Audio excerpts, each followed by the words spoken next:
I remain strongly opposed to this rescissions bill, which is a rubber stamp on the Trump administration stealing from the American people. Since taking office, the Trump administration has stolen funds appropriated by the Congress, passed by Republicans and Democrats in the House and Senate, and signed into law by the President of the United States, upending the separation of powers and our constitutional order. This rescissions bill is another effort to subvert the Congress's power of the purse. That is precisely what they are trying to do. And for what ends? To hand billionaires and the biggest corporations who already pay little or no taxes a massive tax break. And ultimately, to embrace privatization, to give the biggest companies unchecked power, to rig the economy against the middle class, the working class, and vulnerable people, and ensure the American people have no faith in their government. This bill will shut down rural television and radio stations, cutting off coverage of local news, eliminating emergency information like severe weather alerts, jeopardizing access to PBS Kids children's program like Sesame Street. Yes, Sesame Street.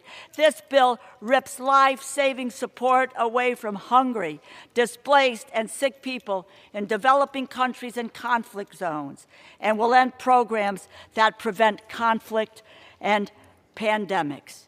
This bill abandons the people of Ukraine while they resist Putin's tyranny. This bill puts America last. When we retreat from the world diplomatically and through our assistance to vulnerable people, America will be alone, without allies, in a less stable world, without the support of the international community. And do you know who will come out ahead? China, Russia, Iran. And all of this is being done in the name of combating waste. I will tell you what waste is. 500 tons of food grown by American farmers destroyed at a cost of $130,000 to American taxpayers because of the chaos caused by dismantling of USAID, and it was left there to expire.